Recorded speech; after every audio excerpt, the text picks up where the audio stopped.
Hello, how you doing? I'm Craig Parkinson. You are listening to the Two Shot Podcast. Sit yourself down, pop the kettle on. We're going to have a nice old chat. Who's it with this week? I'm going to tell you right now.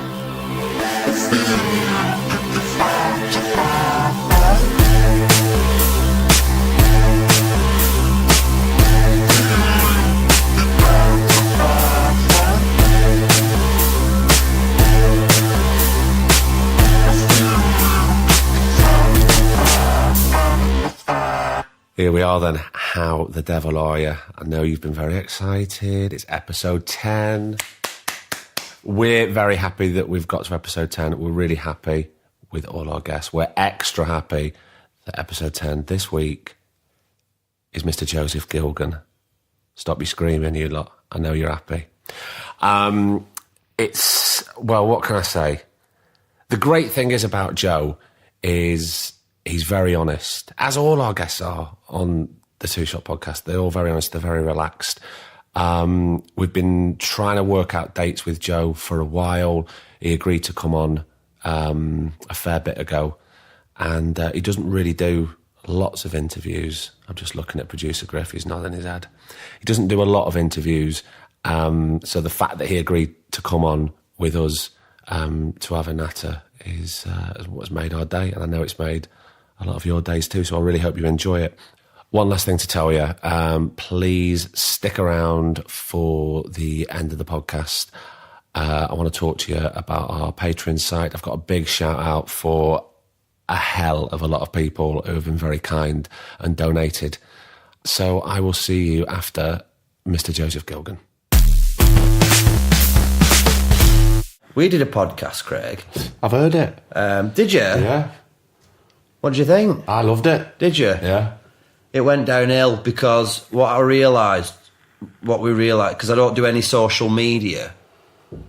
It's not because I don't. It's not necessarily because I don't understand. I don't understand a lot of it. Like only because I've never done it. Yeah. But the main reason I don't do it is just that I'm not technologically very good at all that kind of shit. You know, I can barely use my fucking phone, so I can't do a Facebook thing or something like that.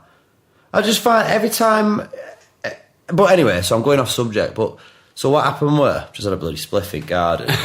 Just explain to all the listeners. So I had a spliff and now I'm having my first beer in what's been a few weeks. Could go 1 or 2 ways. But, so we'd done this podcast and then showed it to my agent and everybody seemed to like it. It's just that some of the stuff could potentially career-ending, is what my agent said. Some of it. Some of it. Yeah. And you just can't...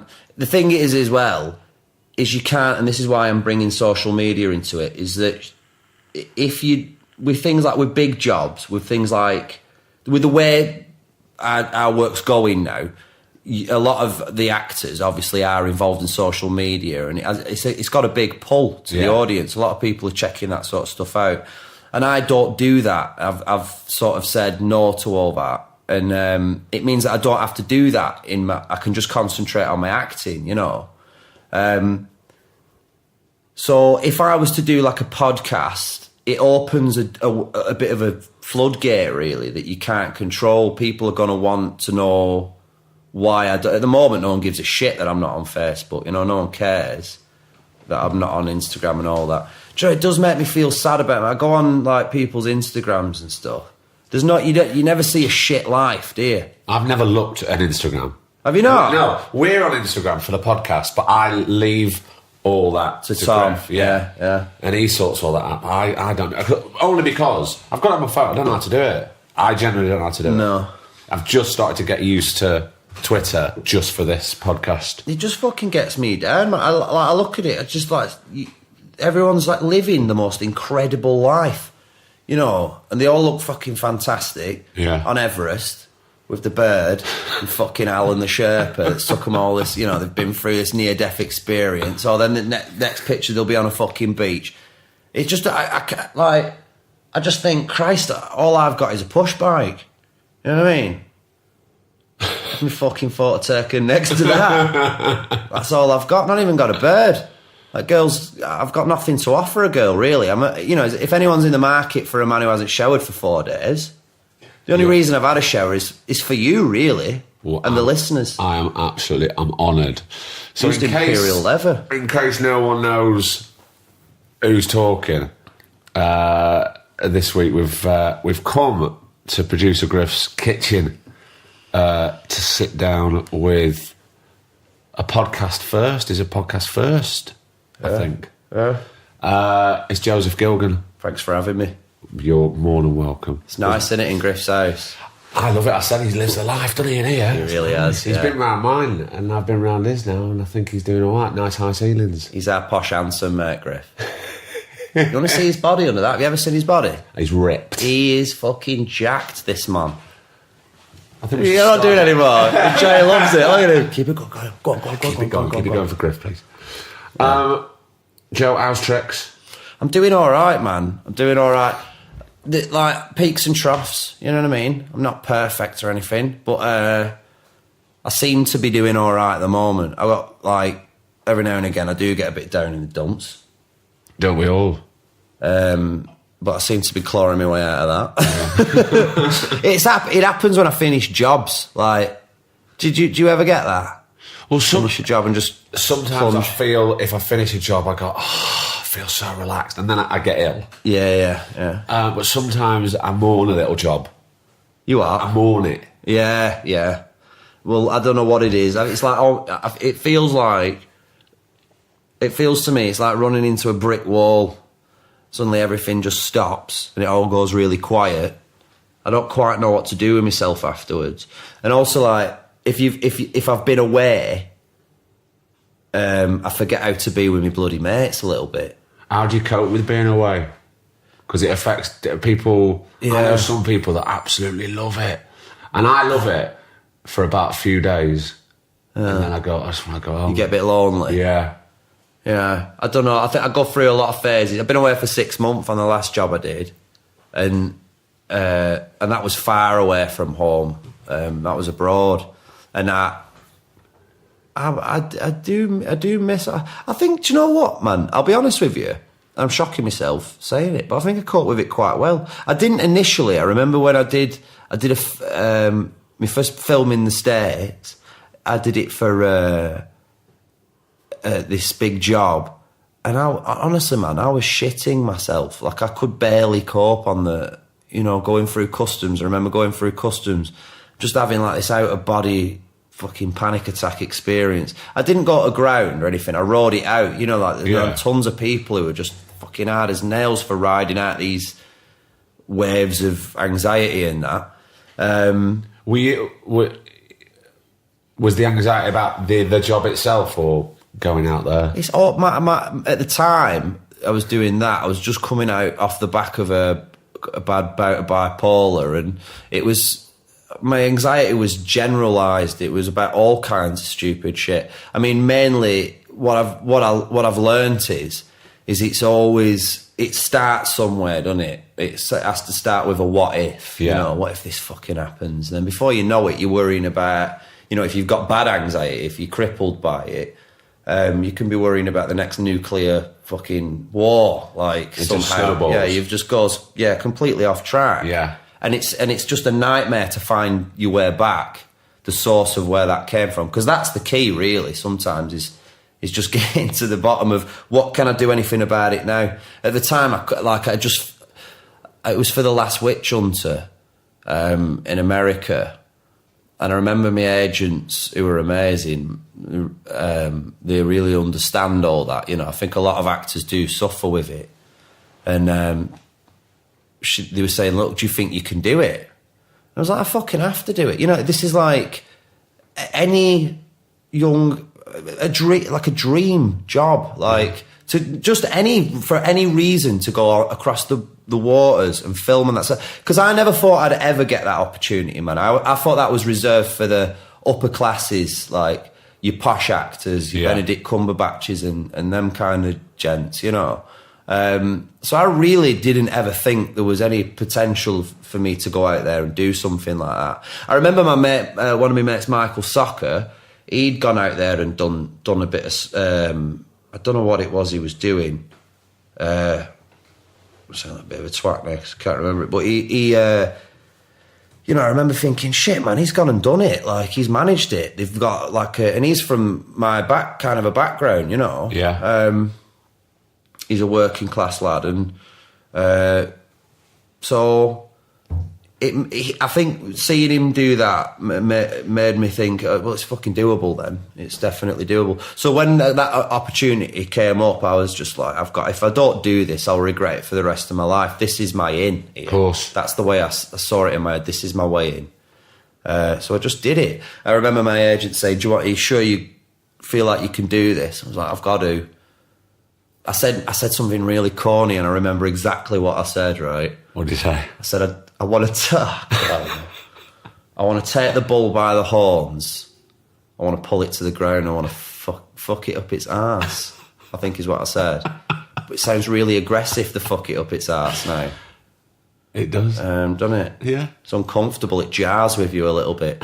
And I think I said it to my agent, Maddie, who's really lovely and small and southern. You know, she speaks like this all the time. Joe, do you feel like you can do it? She doesn't sound like that.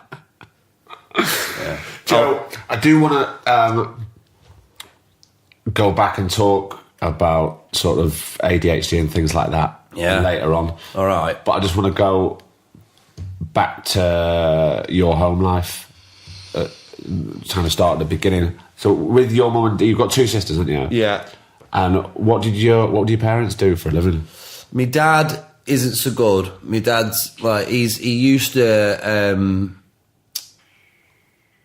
be a builder. He worked at a Bax's foundry when I was little.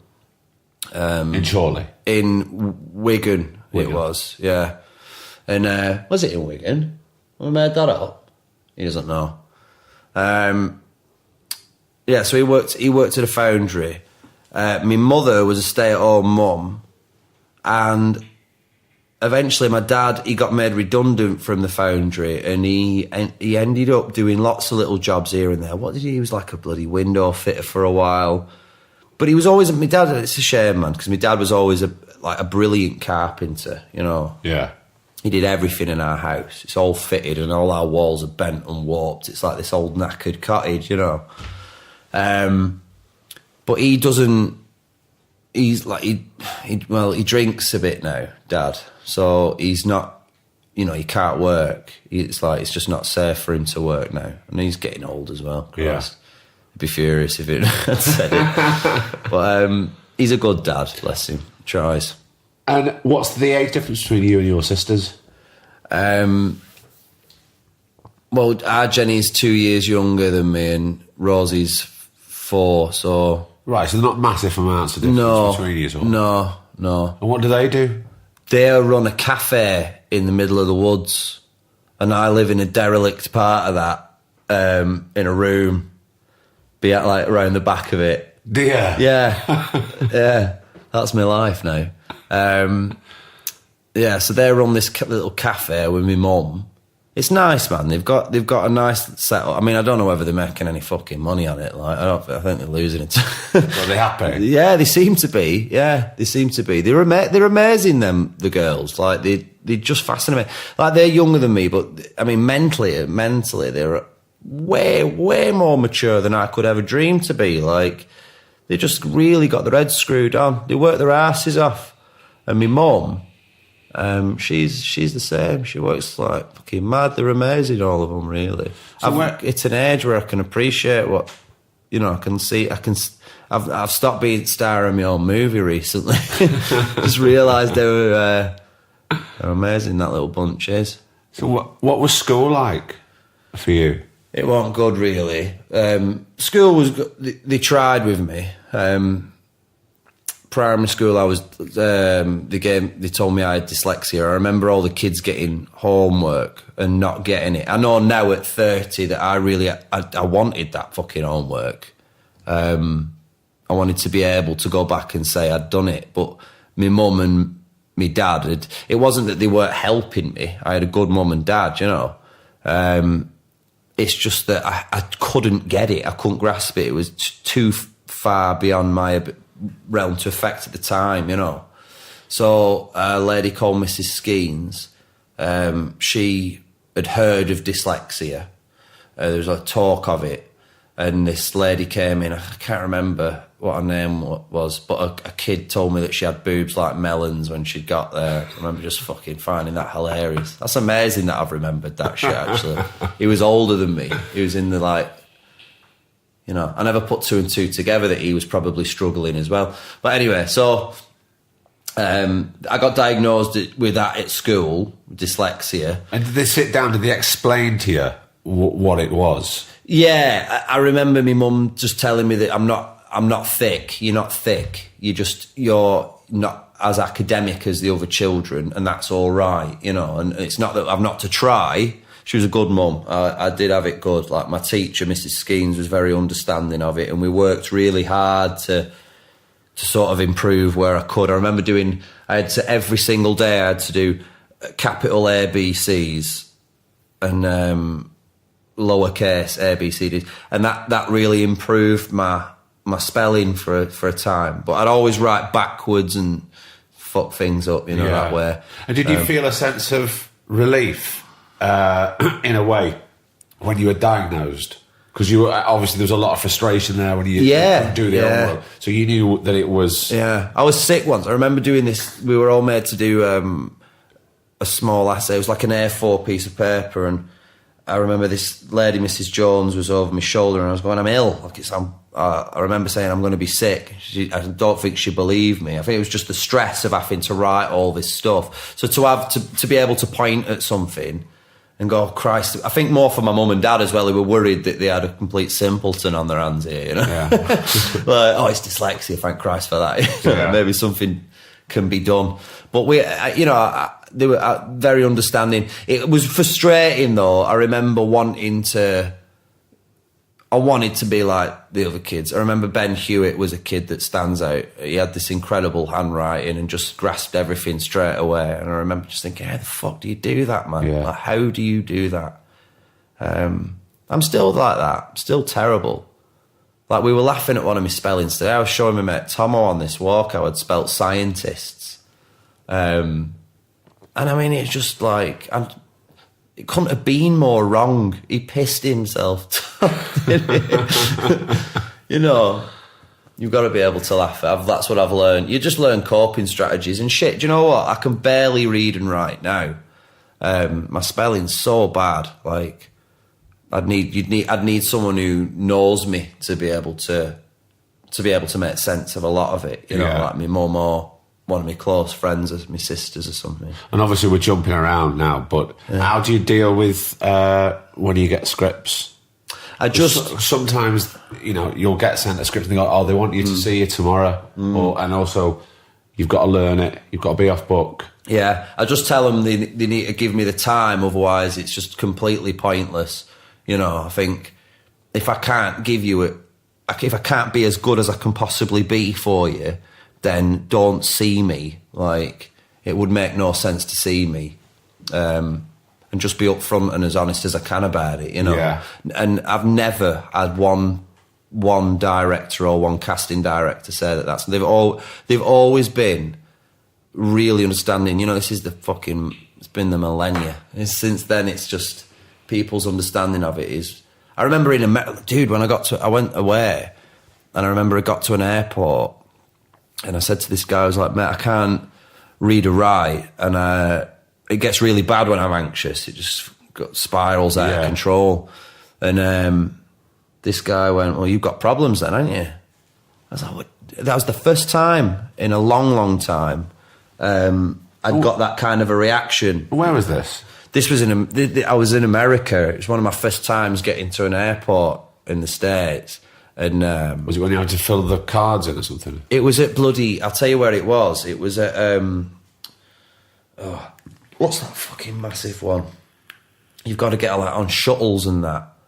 You've got to get on a shuttle to go, you know, them kind of airports. You've got to get on a fucking... And I didn't know... It was like 3 or 4 letters and numbers all together, and I just couldn't make sense of it. And I ended up pulling it out, and I had to give him a fucking tip before he'd tell me, the bastard. You know, I had to pay him $10. I was like, I've only got $10. He went, well, you're going to have to give it me then, you know. I can't remember, and I'm not going to attempt that accent. He was cool, actually. Sounded cool. Bastard. Sounded cool until fucking... So just going back to secondary school... Yeah. When did the acting... come into play? Started? When did it The start? acting started in primary school. Oh, did it? Initially, yeah. Because I was acting the prat a lot. And I got told... It wasn't really a punishment. I think... What ended up... I'll tell you what ended up happening. Shit. We had this lady moved in behind us, right? Called Helen McElveen. Shout out to Helen McElveen. She worked the boom. She was a boom operator at Coronation Street. Right. She moved in behind us.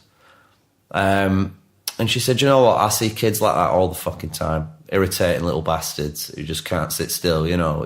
And they all come from this place in Oldham Theatre Workshop. Stick him in there. There's this guy called David Johnson, and a shout out to him too, because this guy just fucking brutally whipped children into shape, man. Like, so they took me to David. Oh man, I've got really fond memories of it. No, I'll not tell you. That's too weird. Tell me after. Yeah, I'll tell you after.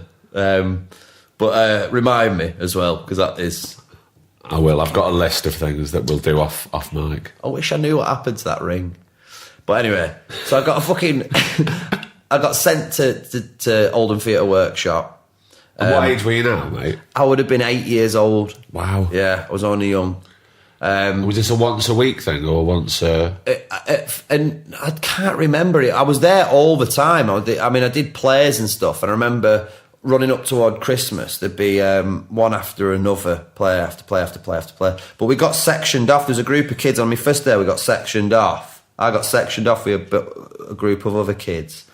And the fucking parents of blah blah blah. My mum told me this story just the other day, so I fucking remember it. And they said this group of kids, she thought got in trouble. She thought I'd been a twat. This group of kids we can do something with, and you have to pay us a bit of money, and we'll give you an agent. We'll give you an agent, which was lane management. Yeah. I don't remember how much it was, but we didn't have a lot of money. I mean, my dad worked his ass off. He cycled to and from work doing these long shifts, and so we didn't have much at the time. And I think they let me come in until my mum could afford it. They let me in on the snide. I had to keep my mouth shut, you know. And eventually we did start paying them, but they sent me to an audition, and I fucking got it. It was like my second audition, I think, I'd gone to, and it was for what the fuck was it? I can't remember what it was. You're creepy, aren't you?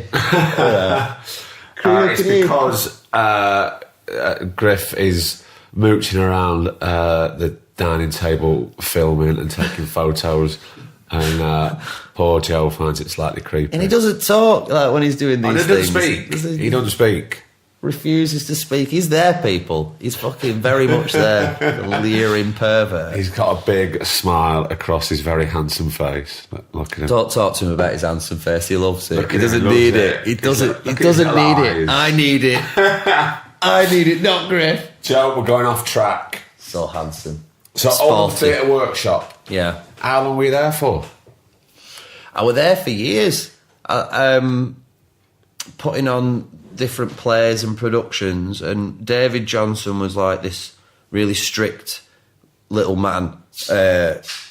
Very, very spoke like that all the time. If he fucking hears this, I am dead. I am dead. He was absolutely terrifying.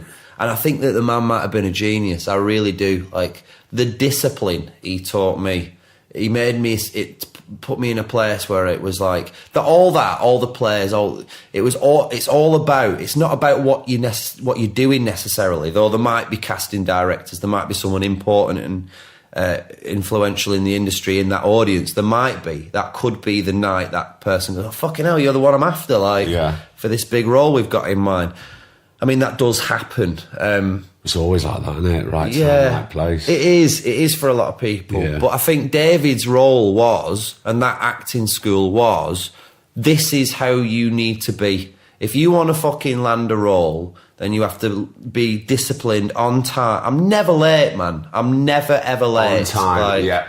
I'm always on time. I can't stand that shit when people are just fucking rolling late from work. So many people who we've had on the podcast have said one thing: turn up on time, know your shit. Yeah, man, it's simple. Yeah. Like, we have emotionally, it's a very demanding job. But essentially what actors are doing is they're fucking playing out for the day. I'm 33, for crying out loud. The least I can do is fucking get up on time. And mate, I'm up till all hours getting baked, like just shitting myself about what ifs the next day. Like, oh, the fucking hell, what if but I fucking drag myself out of bed. I'm there on time. It's not cool to be late. If you are one of them actors, you're listening, if you're a fesp that just fucking rolls in whenever you fancy it, pull your britches up. Not cool, Leo. It's not. Not at all. But how fantastic that you got that discipline. Yeah, so, and it was him, so man. He made me terrified. He made me terrified to be anything but as good as I could possibly be. And occasionally when I was as good as I could possibly be, and he'd see that I was trying to be as good as I could possibly be, he'd still fucking bollock me for it. He was old school, man. I found him. I remember once he went, this group of kids just must have been fucking around. You could see him in the corner of his eyes, like, fuck. When you there. No, this is what he said. He went, you there. He went, stop. Shit. Stop, you shit. And then everyone's like, they don't know who it is. He went, the one with the hair. Everyone's got hair, man. And the longer you're leaving it, the fucking worse it's getting. He's getting more and more angry. I remember a kid called Ryan Leslie. He was fearless with him. God, fucking hell, my memories of him. He made me laugh so much, that kid. I was only young. I was from countryside. At this little primary school where bullying didn't exist, fucking uniforms only come into play last year of being there, for crying out loud. And then you just put in this inner city acting school, with kids who just don't give a shit, man. Like, they're just there for a laugh, I'm there because I'm a pain in the ass. I need somewhere to channel all this excess energy. And my mum and dad were amazing, running me back and forth from that. I was never fucking late. I was always on. You just couldn't be late for him, man. I saw him make men cry, like grown-up men, like coming back the next week, like, please let me back in. I'm so sorry. Like, I'll be on time. I'll know my lines. Just a terrifying man. And I'm willing to bet that he hasn't mellowed one bit, But he, honestly, like, that man, an amazing man. And I know he was very fond of me. It sounds like he was, and he obviously wanted to push you to be the best person and best actor you could possibly be, even at such a young age. And a scatterbrain, he could see that I was I was prone to misbehaving and not concentrating. He could see that. He could see that I wanted to act up and be the centre of attention, and that's not how it is. That's just not life. You can't do that in this industry. You've got to know when to... Shut up. Shut your mouth, yeah. I know, I've been trying to learn that for 20 years. Me too, man. I'm still learning. But and look, I'm sorry if people listening, and it's boring, I've said this before, but the great thing about what we embark on is you never stop learning. No. So it's great that you fall over and you make a mistake, but it's all right because you can rectify that next time because you know where that pothole is. It's the truth, man. You'd think that as an actor, you'd be able to understand yourself well. I mean, I struggle. I do struggle. I'm getting better at it as I'm getting a little older.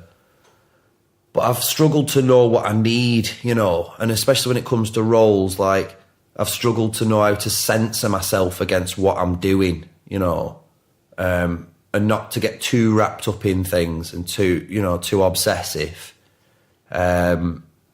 because it can be really damaging and isolating, I think, going back to what we were talking about early on when I was just fucking rambling at the start, when you're away for a long time, you're in a fucking hotel room, and on your days off, everyone's bloody in, aren't they, Yeah. It's not like we're all living this life of Riley. That's not how it goes.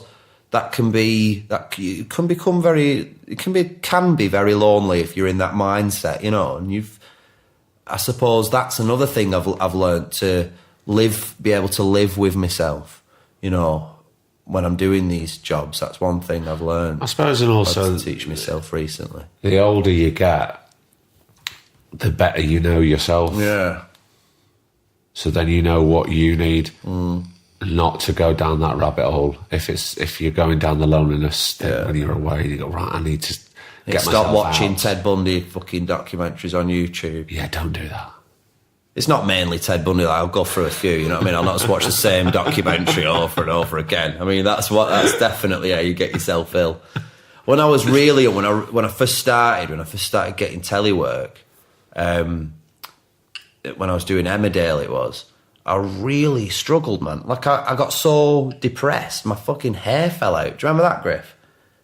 For the record, that's a nod from Thomas is nodding. Yeah, and it looked like it was like a big like thing there, like that, like an old 50p sized patch of hair fell out of my head.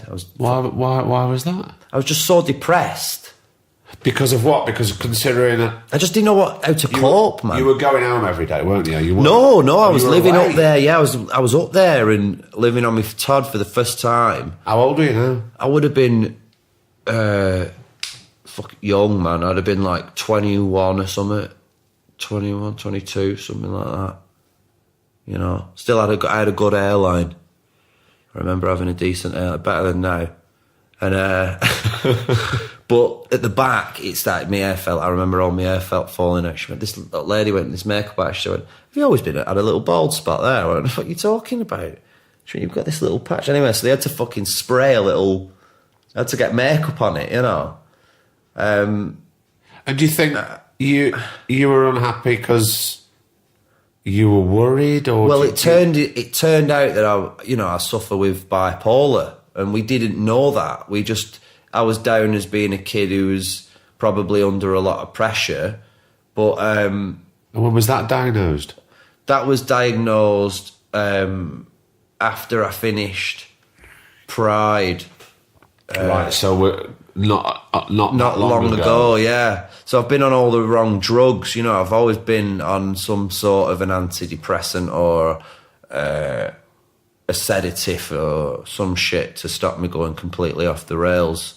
But that being said, you know, recently I went to America, and in America they treat mental health differently. And I remember thinking, if I pay the money, I can get a second diagnosis.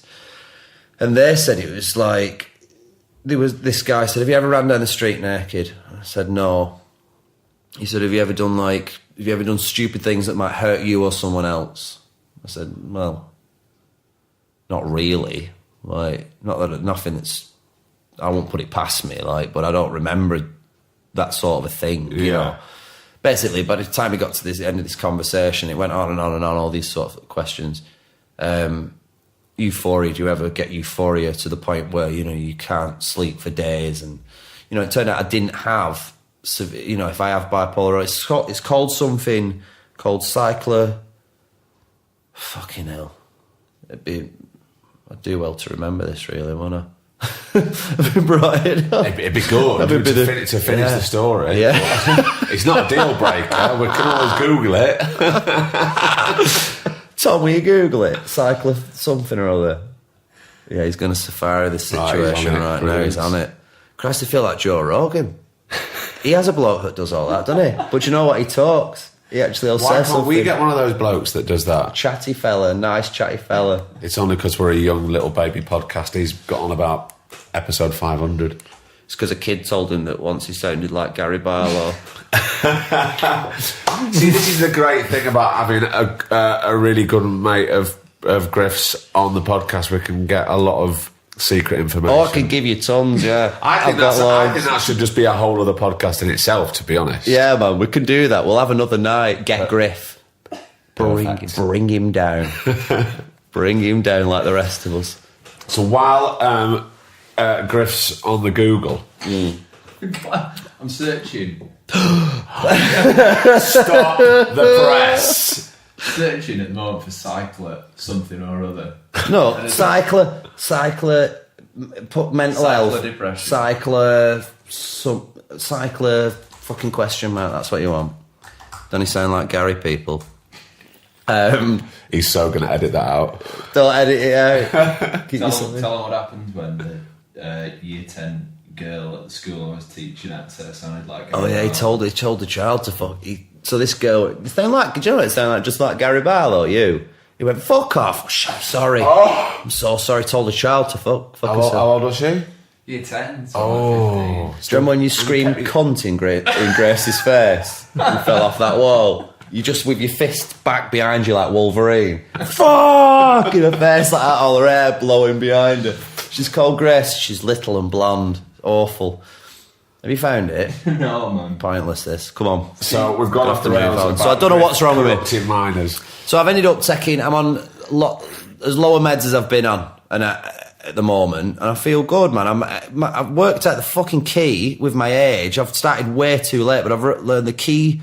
One of the big things, if you're suffering with mental health, and it's so difficult, man, but you have to exercise. You just have to do it. If you can, you absolutely should be doing that. It's no good sitting on the couch every single day, which I've done for years, man. I've locked myself away, and when I'm not working, and seeing my mates and cut myself off, people that I work with fucking worrying about me, I'm not getting back in touch and all this kind of stuff. You know, and just not done a single thing about it. Just thought if I just sit here for long enough, it might just go away all this. Yeah. And it just doesn't work like that. You have to work hard for it sometimes. I mean, you know, I suddenly realised on a run once, like, started running 5 years ago, which was fucking horrendous. I'm like the biggest pothead of all time. You know, my lungs and body did not want to be a runner. Like, for fucking years they didn't want to be. Like, why do you keep making us do this, man? We keep showing you every fucking run you do that will fuck you up. You know this is painful, and you're doing it again. Like, I just kept making myself do it. And I remember this on this run, looking down, and I think I had Nike shoes on. Could see the tick in front of me, tick, tick, tick, tick, tick. I started thinking about Nike, because you think about all sorts of stupid shit on runs. Like, I wonder what windowsills were made from. No, probably plastic, you know. And the "just do it" slogan means just get up and do it. Go and do it. I always thought it was like some extreme, like, just do it, man, you know, just fucking take the jump, be gnarly, but it's not that. It's just fucking, suddenly occurred to me on the run. I don't know why I've told you that, but that is what it is. That Nike totally have it down, man. You've just got a fucking foot. It's just the hardest thing to do when you're in that place, you know, is get up and go for a fucking walk or a run. You know, especially when you're shitting yourself. I remember, like, I had a bit of a rough bout of anxiety on Pride. I couldn't have been on a better job to have been suffering like I did. I mean, that was as extreme as it's ever got. And how did it manifest itself? I honestly don't know. I'd finished the series of Misfits. That was it. It was over. And I jumped into Pride pretty much straight afterwards. And it'd been like, I think it had been something like, I can't remember. How long did Misfits shoot for a season? 4? Was it 4 months? Sounds about right. And I just think I was just completely burnt from Misfits. Jumped into that, and mentally I wasn't in a good place. Like, for the first time, I actually thought there was something wrong with me. Like, I thought I might have a fucking tumour or something terrible. Like, the symptoms of anxiety I'd never had before, man. Like, I'd never had, like, the spinning out and, you know, like, everyone was so loud, man. Like, everything was so loud and bright. I had sense, like, all me fucking... I thought that I had they thought I had maybe a sinus infection or something like that. And this doctor came around, he was like, dude, you're just shitting yourself. These are the symptoms of a panic attack. You know, these are all, you're just fighting it off. You've got general anxiety. And I was going like, no, I don't, mate. I don't have fucking general, I just get depressed. He's like, nah, I'm telling you, man. Like, there's nothing wrong with your sinuses. I've looked down your ears, looked down your nose, looked up your bum. Told me afterwards he didn't need to do that. But he was really, like, he really checked the list, man. And it was just, you know, I just couldn't believe it, mate. I was like, what the fuck does that mean? And I remember when I'd finished that job, and the film... So after he'd said that, that it was just this anxiety. Yeah. Did you accept that or relax in any way? I did. How did it... I think that just made me more anxious, because then I was like, oh, fuck, what can I do about that? I mean, like, people tell me to chill all the time. I'm quite an intense dude. Like, I can't do it. I can't switch off. You know, I can't do that by myself unless I take like a fucking diazepam or smoke a spliff. And did it subside? It did eventually, yeah, but I had to really work at it, man. Like, when I'd finished that job, I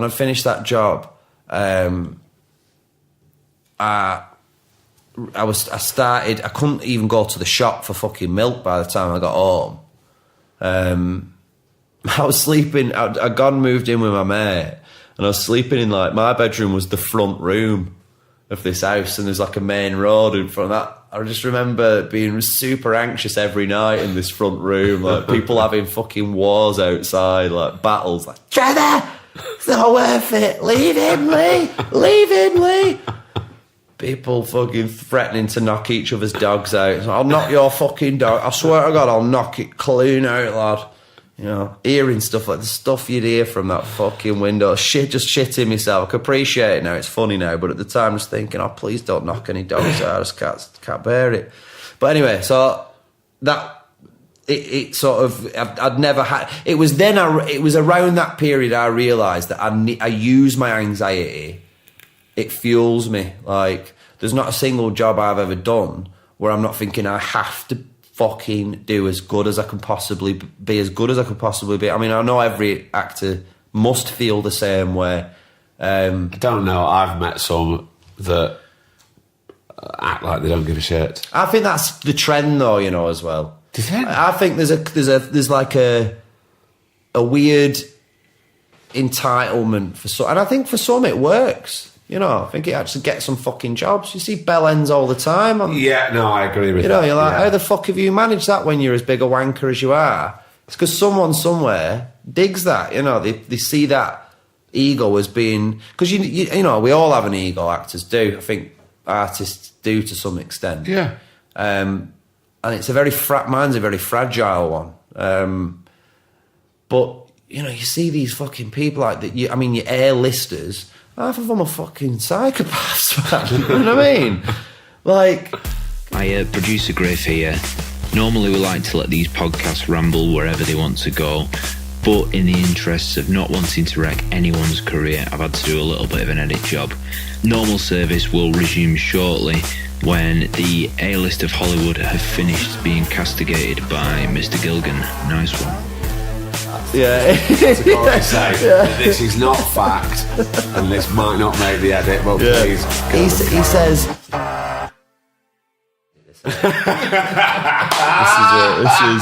This is terribly career threatening. This is what we discussed. Yeah, man.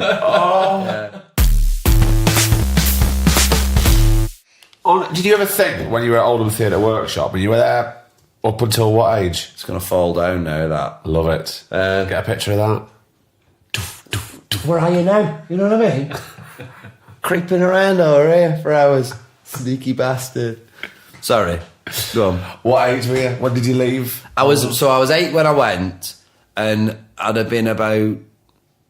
Because they ended up moving to the Oldham Theatre Workshop got knocked down. Yeah. It was a sad day, man. And... but I think for a while I stopped going. Yeah, I did. I stopped going for a long time because I started getting... So I got a job. That was the first thing. I went to Oldham Theatre Workshop, got disciplined to fuck. I'm terrified of David Johnson. My mum would drive me there. My dad would drive me there every other day. And then I got this agency with them. And the agency got me an audition, got the audition, and ended up doing 4 years on Coronation Street as a little lad. I played Jamie Armstrong. I used to look after Jack Duckworth's pigeons. I used to get a terribly hard time. By the time I got into secondary school, I think I was still doing it. I was. Was I still doing it? Yeah. I was still on, and I was developing in this, like, I didn't know it at the time, I was only young, but I was developing in a very adult environment for my age. And I think I was struggling a lot with secondary school, really. I didn't know, I'd come from this little primary school where there wasn't much bullying, didn't exist. And by the time I got to secondary school, there was a lot of that, there was a lot of, like, ribbing of each other.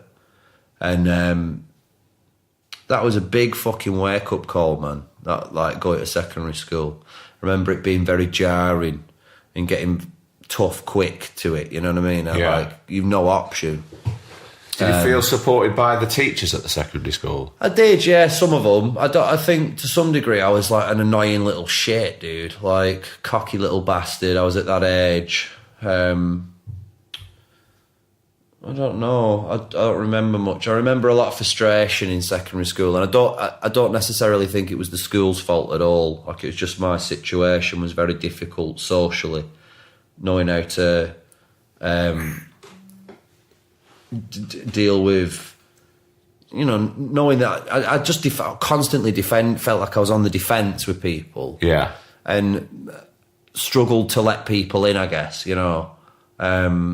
I was young on the fucking TV. I had not a lot of money, but I had a bit of money for my age. I remember having, like, new trainers and that.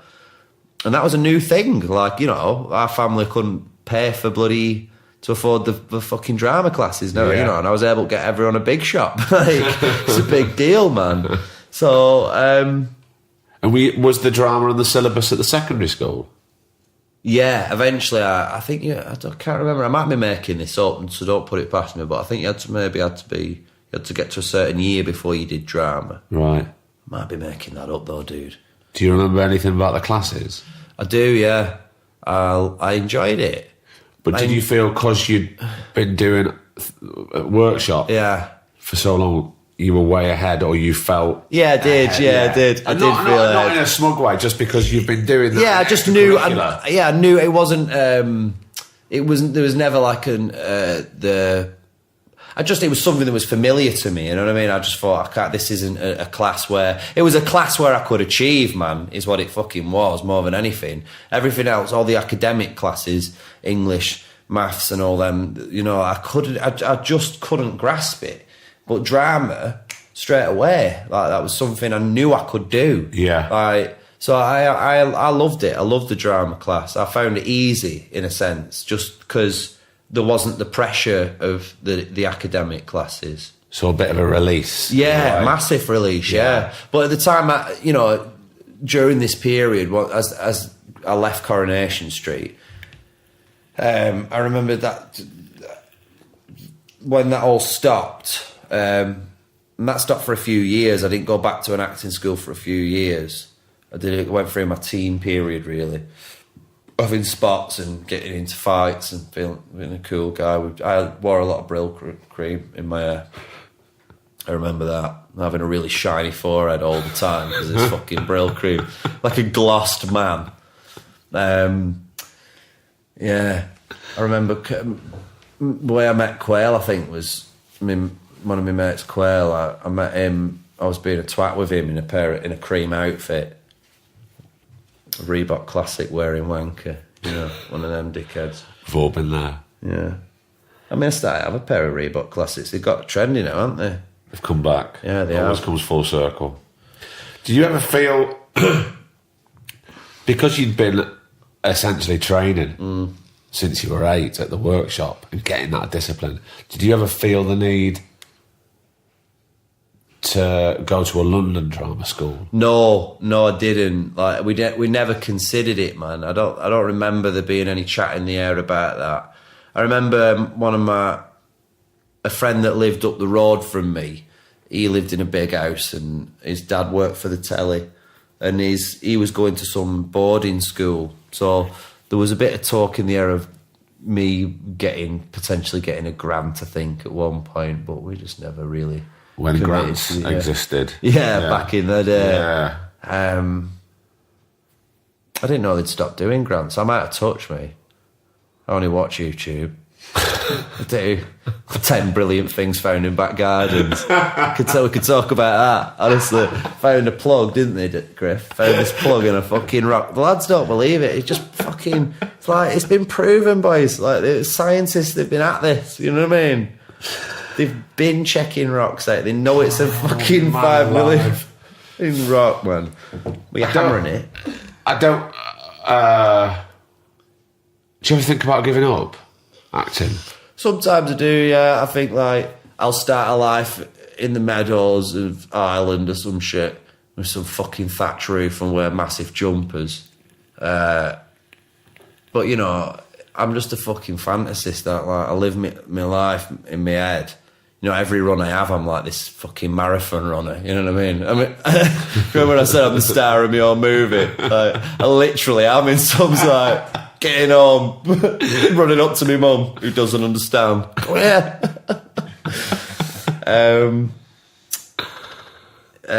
So it's just a myth for me because it's the only thing I'm fucking good at. Like, I'm saying that, and you know what, I watch myself this year on Preacher, and they tell me all the time people are lovely with me, mate. And I don't believe one of them. Like, I watch me work, and I'm just fucking despair of myself. Like, you fucking lazy tosser. Like, what was that bullshit? You know? Do you think you give yourself too much of our time? Well, yeah, I reckon I probably do. I mean, going off what people say to me, like, I need to leave myself alone, but there's not a single job I do where I'm not, like, very critical of myself. It's not to the point where I'll go, can I go again? Can I go again? I'm not one of those guys. Yeah. Like, if you're happy with it, then, you know, it's my job to be cool with that. I was taught that early on.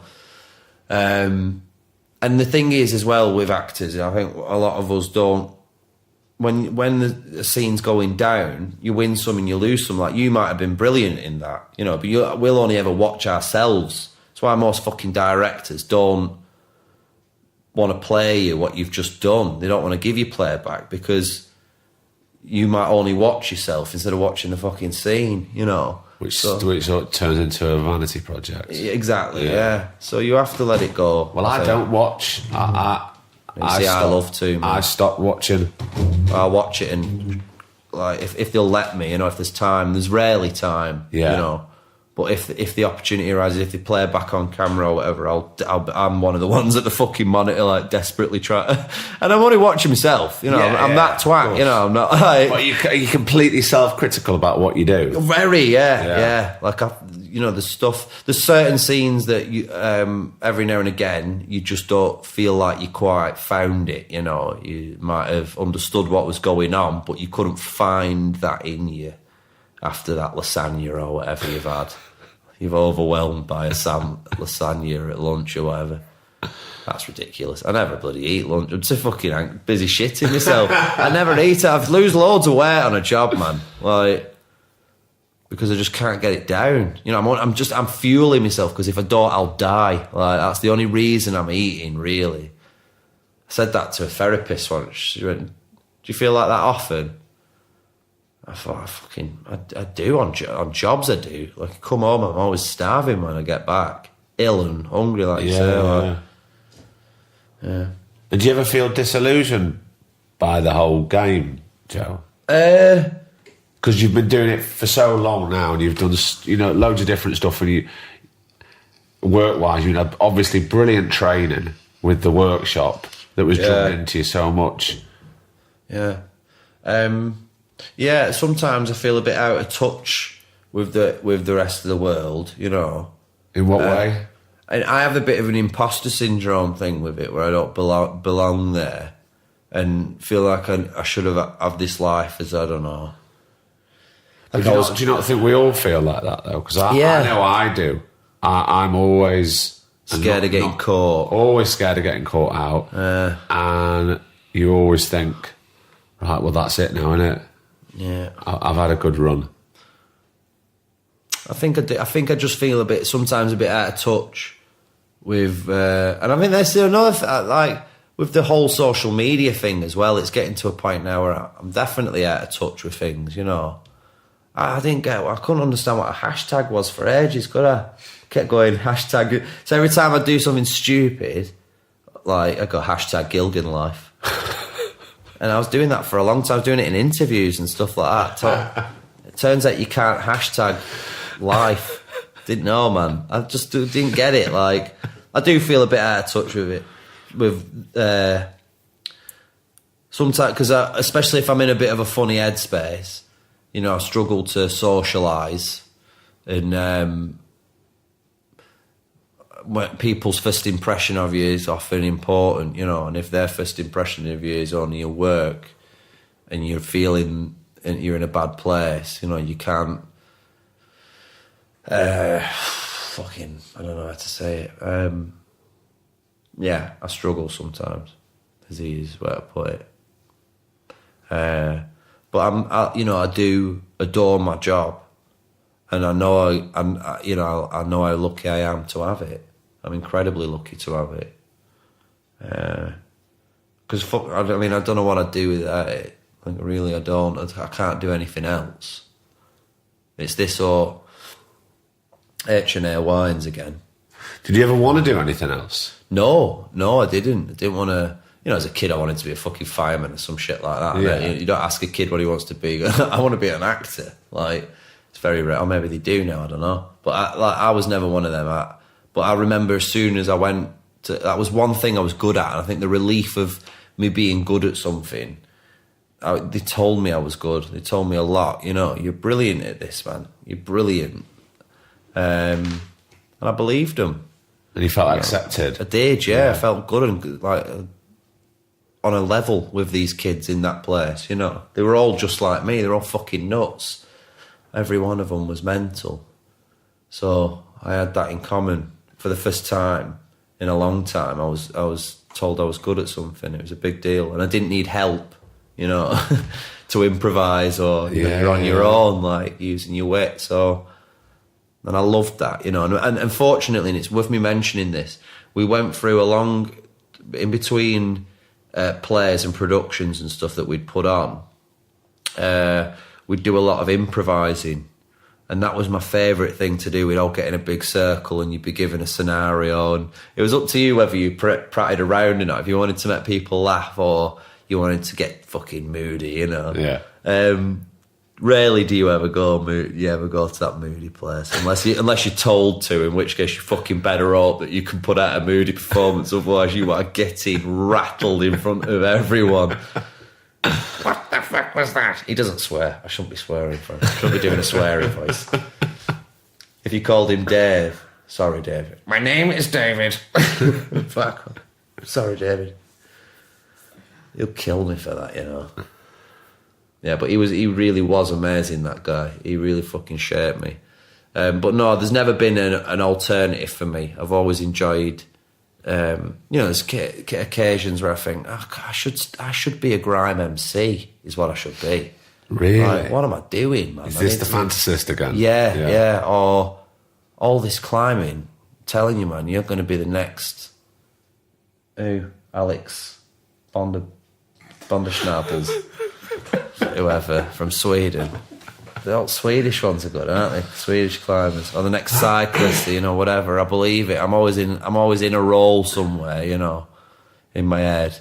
I sat with a girl on fucking James Bond, you know. You never really meet me. This is it. Like, if you want to know me, this is it. Like, you're getting it now. This is the reality. This is the real me. And what happened with the fashion degree? Yeah, well, I started that. I didn't know what to I tell you what made me do that, you know. Do you remember? You see, this is the fantasy again, right? So do you remember the programme, The Salon? All them really trendy hair. Oh my God, I do, yeah. Like the hairdresser reality show. Yes. Right. Oh, how cool. My mum used to go, God, they're so fucking cool, these bastards, aren't they, Joseph? And obviously my mum sat there, I'm like, yeah, whatever your mum says. And they were fucking cool. You know, they were Londoners. Cool as fuck Londoners. Like, up there. Like, so cool they look like something wrong with them. So I loved that, and I wanted to be one of them people. And I remember thinking, well, you can draw people and you're into your clothes. I like what they were wearing anyway. So I remember thinking, right, I'll do a fashion degree. And I remember like looking at what was on offer. And Preston did a year naught course. And I think one of the ones that was available was a fashion degree as well. So there was that pull as obviously a big part of the reason I did it. I got into that and I was never really serious about it. It has to be, you have to live that, you know what I mean? Like this is a period where I wasn't acting and it wasn't, you know, I was starting to... But you had done, this is after Coronation Street and everything, isn't it? Yeah. So I've lied, actually. I'm contradicting myself because before I said there's never been a point where I felt like doing anything else. But for a while, I thought I was going to be a famous fashion designer, and it was my personality that was going to win these people over. You know what I mean? You have to make good gear. You have to produce good clothing. But I loved doing it. I did enjoy it. Like I enjoyed the year naught course. Was amazing. Like, and I passed it. I think I passed it anyway. But it was never something I wanted to do. In this year 2, you know, I was starting to waver a bit and I ended up binning it off. I think more than anything, I was doing that for my mum as well. Like my mum wanted me to give college a try. She knew that it's like kind of some of the happiest days of your life. No, I'm all right, dude. Yeah, some of the happiest days of your life, you know. But I did have good times, but it just wasn't me, man. I wasn't. I remember that one of the big factors for leaving was that I put in a lot of coursework, and I was academically. I wasn't great with my spellings and my descriptions. People were struggling to understand what it was I was saying. Yeah, and so I was receiving poor marks because of my academics, and I remember thinking that's just isn't cool, man. Like it shouldn't be like this. I saw the injustice in that, and I remember thinking I don't want anything to do with this bullshit. You know, fuck it. Like I'll do something else. Like if this is what it takes, I just don't. It shouldn't be about my spelling, for crying out loud. Just try to understand, and if you can't, then fucking get someone give us a bell. Give us a bell. I've worked my ass off on it. Like surely there's some way to cater for young men and women like that who are in that position. I'm sure there is now. I hope there is. Yeah. You know, and I know that that's a big ask. I know that everyone's so individual. You know, it's a big undertaking, that sort of a thing. But that's how it has to be. If that's how it has to be, then that's how it has to fucking be. You know, it's about finding that child's strength. And I don't think people invest enough but they certainly didn't back then. I don't know, actually, that's not fair. They were trying to. But every young person's passion and creativity should be catered for and nurtured and looked after. You know, look at this. Griff's just come to the table with 2 beers. 2 craft beers. Are you content with the acting? Does it make you happy? Does it still give you the buzz? Yeah, it does. Some do. They really meet. I love the scenes, like anything with tears or fucking raw emotion where you can lose your fucking mind. Like I love all that stuff, man. I mean, it drains the shit out of me. I think it probably beats me up a little bit and all, to be honest with you. But I do love letting it go, man. I try not to cry in my own time. Like, I don't know, it's some... You know, like boxers won't have sex before a fight. Like I won't cry before a role. Like I'll bottle it and bottle it and bottle it. And by the time I get to the point where they say action, I'm just so ready to fucking go. You know. Trouble is I run out, man. I get a big cry out the way and it's gone. Yeah. So you better fucking get it, man. Yeah. You know what I mean? No, because some they can just turn it on. Some people can just turn it on. My wife's really good at just going to a dark place and Niagara Falls. I can't. I'm like, you have to save it all up and then we've got one in. Yeah. Let's get it done. Because I'm going to spend it all here. Yeah. You know. I suppose that day hopefully will never come where you're not anxious when you're on set, because maybe then That's the passion gone. I think throw the towel in when you get to that point where you've not got the shakes and you're not like, I really do use it, is what I've learned. Like, there's never been a role I've done where I've not, in my head, I'm just in this mixture of despair and knowing that occasionally I've done a good job, The roles I watch where I think, fucking hell, I've done a good job there are the ones where people just let me be a little bit, and you're tied to a script and there's a very stylised way of shooting. You can often be quite stifled. I feel quite stifled by that. Do you feel restrained by that? Yeah, I do. And that can, I feel like I don't know whether the audience do, I'm sure. I mean, I've been very lucky. People are always quite nice about my performances and whatnot. Touch wood, fucking hell. Can't be doing with that, you know what I mean? got enough on. People have always been really good about them. But there are moments I watch myself and I just think, fuck, man, you just need to. You could have done anything other than what you've just done with that there, you fucking lazy twat, And in the moment, I'm not being lazy. Like, my head's working overdrive, trying to figure out a way to do it, and not fuck it up and let people down. That's the big worry. Do you ever think? Because sometimes because you said before, if the director goes, say, Joe, do you want another one? And you probably say something. If you're happy, let's move on. Yeah. And so you're putting that trust in that director there, aren't you? Yeah. Do you ever think, by maybe not watching, like say not watching playback during a shoot? I watch it because sometimes when I watch it, I can watch. I'm like, it's not as bad as I thought. Oh, so it would help with your anxiety. Yeah, it right, would. okay. Yeah. So occasionally, but I'll never be the one to watch it and go, I want to go again. I don't feel like I hit it on that one or whatever. There have been occasions where I've known that I've found it, I've realised what it is, and I've asked to go again, but that's very rare. Yeah. I've had to learn to just let that shit go. You got to. It's fucking hard. And I'll worry about it. I'll worry about it till I see it, if I can't watch it back. Yeah. I did some pocket dialogue for Preacher not long ago. They're all going, it's great, don't worry about it. I was like, I just can't stop thinking about it. And they were sweet enough to, next time I went up for ADR, they played it back for me so I could listen to it. I could barely hear what it was. It was like a muffled in the back of a fucking room somewhere. That's why they were telling me not to worry. But, my head doesn't work like that. I'm just...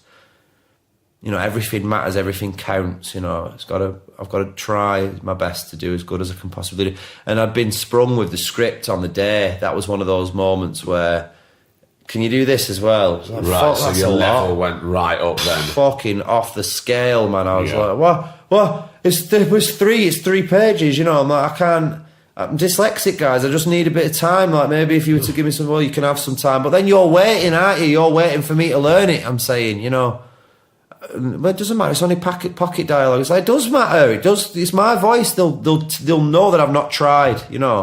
And then before you know it, I'm fucking all worked up. Then I'm trying to pull myself back the whole time. In the back of my head, I'm going, "Don't overget yourself, mate," because you go in there.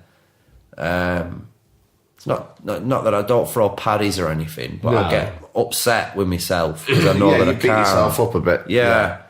And it's tough for me to claw my way back then. I mean, I can still do my fucking job, but it's just inside I'm having a bit of a war now, I'm not just thinking about that. I'm now thinking about how I'm coping with this whole... I'm getting better at that, though, like I have to say. And working out in a way, I've been working with a guy called Matty Tauber. I never get his second name right. Matty, he's the producer of... Preacher, and he's been just brilliant at I remember what I said to him once. I said, Matty, I'm shitting myself, man. Between me and you, I am just shitting myself. this is massive. It's a massive deal.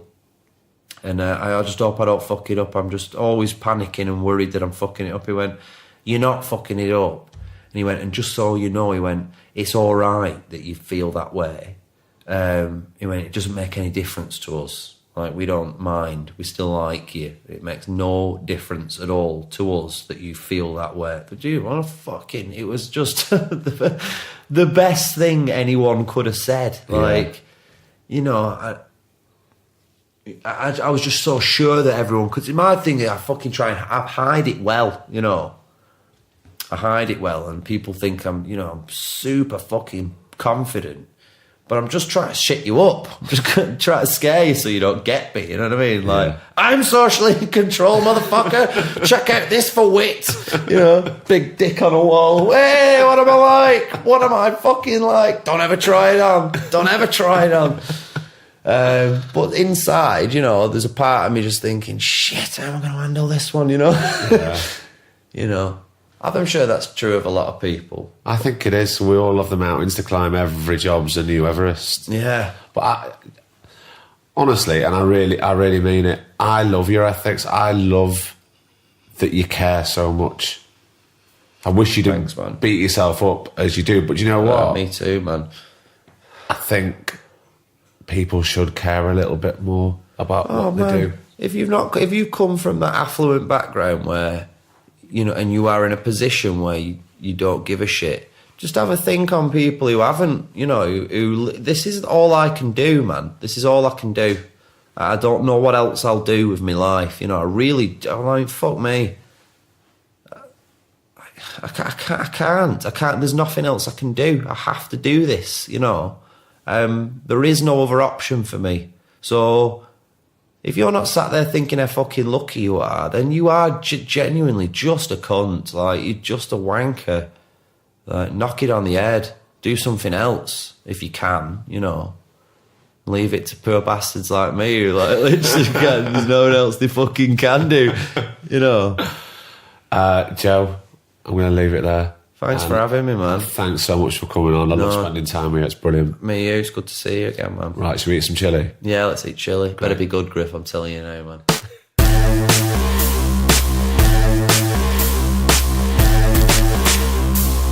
Well, there you go.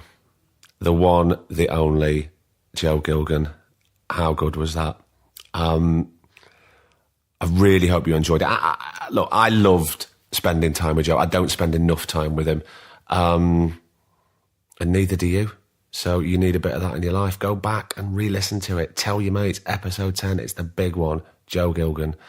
I hope it inspired some of you. I hope it touched some of you. And I hope it was really entertaining. Because it bloody was when I was in the room, I tell you.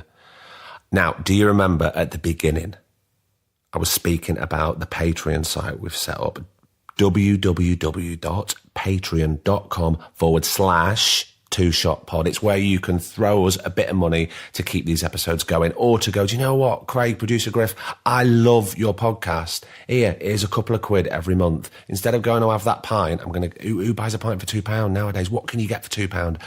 It's all right, throw it to us. You get more episodes. But there is a list of people that I am going to do a big shout out now because they have been very, very generous, okay?